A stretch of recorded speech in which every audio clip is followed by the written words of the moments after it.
The chances of South Australia building a new submarine fleet appear to be slipping away. The federal government insists it's made no final decision on whether to buy Australia's next generation of submarines from Japan.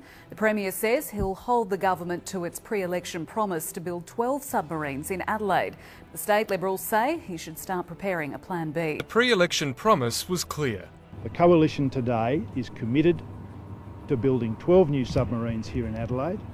We will get that task done. But now it's disappeared from the radar. Workers too hopeful projects will be brought forward further and that Tony Abbott will make good on his election promise to build the submarines at Osborne. Well, I can't see why we shouldn't build the subs here. We've got the skills. We've proved it here that we can build stuff like that, so we should be getting all the work really in Australia. You wonder why I'm worried about ASC and what they're delivering to the Australian taxpayer? You wonder why I wouldn't trust them to build a canoe?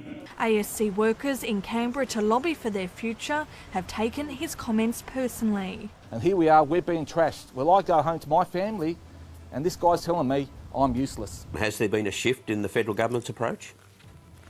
Well, I think all indications are that a decision's been made somewhere inside the government to breach their election promise and build these 12 new submarines, not in Australia, but in Japan. Mr Abbott must keep to his promise he made before the last election to build the submarines in Australia. Despite hundreds, even thousands of local jobs being on the line, Mr Turnbull wouldn't guarantee a pre-election local construction promise would be honoured, nor offering any guarantees about how many subs will eventually be built. Jay Weatherall using a half-hour meeting to push not only for the subs build, but other work to stem the flow of job losses. Obviously there's an important period between now and when those new projects start, and that involves the frigates, the patrol boats, the supply ships, which all create the possibility of filling that gap. Osborne shipbuilders have been left even more frustrated after the new Federal Defence Minister's trip to Adelaide. She's delayed a key decision, which has confirmed they won't know in time for Christmas what their future holds. Who will build the future submarines, how many will be built, and even when these answers will be known, all kept secret.